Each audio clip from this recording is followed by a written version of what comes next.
Metro Weather Watch, evening update for the Evansville metro area and surrounding tri-state communities, with meteorologist Nathan Kitchens. Good evening, everyone. This update is brought to you by Vinny's Auto Detail. They have been serving the tri-state for over 17 years for high-quality window tinting and auto detailing at reasonable prices. Give Donnie a call at 812-471-4900 and tell him that Metro Weather Watch sent you. Alright, we've got a lot to talk about in this update this evening. Looking at our weather headlines, I just kind of decided to break things down by day, going from this weekend through the middle of next week. Obviously, the early to mid part of next week is a time frame we're watching closely. We're going to have a big storm system developing and impacting our area, bringing the potential for some severe thunderstorms. And let's talk about that here. First off, this weekend, right now we're dealing with cold temperatures, something we haven't seen very often this winter. It's been almost a month, actually, since we've had temperatures this cold. We're going to see temperatures dropping into the upper teens overnight tonight. So expect a cold start to your Saturday morning. You've got to get that those earmuffs, a heavy coat heading out in the morning. We'll gradually warm up. We'll see a nice recovery to around 40 in the afternoon. We'll see some cloud cover coming in there in the morning hours. And then I think we'll see a little bit of sunshine coming in during the afternoon hours tomorrow. And then Saturday night will be noticeably milder with a south flow. And Sunday will be partly sunny, much warmer. Highs in the low 50s, about 53 degrees for Evansville. And then Monday, this is when things start to get active. We'll see moisture streaming back in, showers coming in, especially during the afternoon, highs in the upper 50s. Monday night, we'll see showers and thunderstorms likely. Those winds will be increasing as well out there as we see that deepening storm system off to our west across the plains. So showers and storms, steady and warming temperatures through the night. And then Tuesday, that's the day we got to watch closely for a potential severe weather event. And we're going to be looking at showers and thunderstorms, very warm, moist air mass in place, high temperatures getting into the upper 60s here, and I'll investigate or dive into more of the details of the severe weather potential here in a second. On Tuesday night, that's when we're going to see the severe weather threat ending, but we're going to see a cold front coming through and very windy conditions. Wind is another component. This is a very strong storm that's going to be moving through, cracking across the Great Lakes, and we're going to be in that warm sector Tuesday. But once the front comes through, we are talking about crashing temperatures and very windy. Wind is going to be a big deal here. I mean, we can see wind gusts easily over 40 miles per hour in this type of setup. I think the strongest winds will actually be Tuesday night as the cold air is starting to funnel in around that low pressure. And then Wednesday will be windy but drying out, it looks like, with colder temperatures back into the 30s. So a huge temperature drop from Tuesday into Wednesday. Going into the model here, the GFS computer model, again, quiet weather this weekend. Let's watch as the storm system begins to develop early next week. So Monday, here comes that moisture. We've got a nice southerly fetch that's bringing in that moisture. We'll see showers increasing through today, especially during the second half of the day.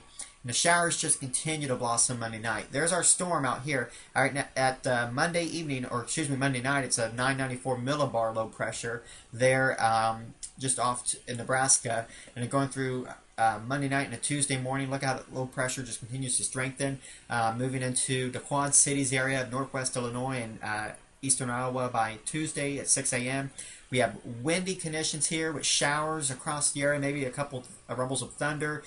Tuesday during the day, we have got to watch this closely as this low pressure moves by just off to our northwest. Very warm, moist air mass in place. We've got the wind energy. We've got cold air aloft.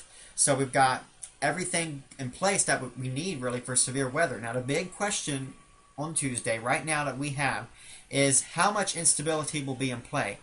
That's something that we're going to have to really watch as we get closer. How much shower activity we're going to have in the morning hours, that's something that we really can't be too specific on right now because that's something we can't really get a good handle on until we get a little bit closer. But nevertheless, with all the energy at play, there will still be certainly a severe weather risk here, even if without too much instability. But it does look like we'll get some instability in play, especially the southern half of the area here on Tuesday.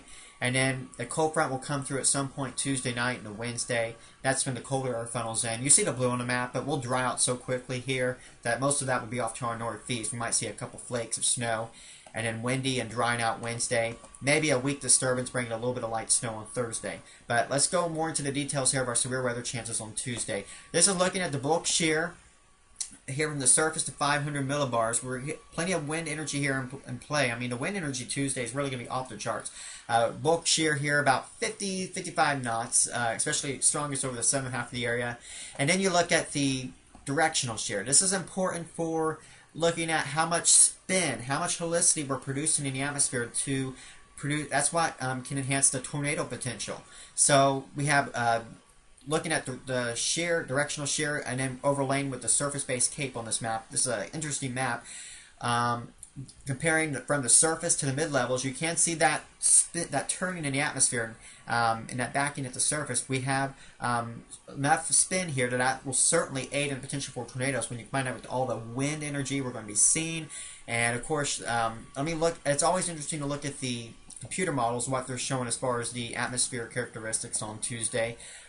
This is, sorry, I thought I had a sounding in here. There we go. Looking at a computer model forecast sounding on Tuesday, what it's forecasting. Warm and moist air here at the surface. We've got a cold air mass in the mid-levels of the atmosphere. We got cold air funneling in and dry air as well. So we've got, that's actually important. That's going to aid in high amounts of instability. Because as those air parcels rise, as they're warmer than the environment, the warmer they are than the environment, the more buoyant they are. And that's going to be the case here on Tuesday because we have such cold air here in the mid-levels. Those air parcels are just going to accelerate. It certainly aids in that instability. The dry air loft, that aids in the potential for stronger winds with these storms. And looking at just the setup here, the wind energy is very, very strong. Directional shear isn't crazy, but it's enough to produce tornadoes.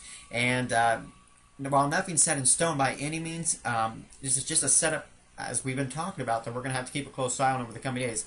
I'm not saying this is going to be, you know, a crazy end-of-the-world setup by any stretch of the imagination, but, you know, because it'll really come down to just how much instability will be at play. If we can keep that instability way down there, that could significantly lessen just the severity of the storms on this day. So there's still a lot of question marks here.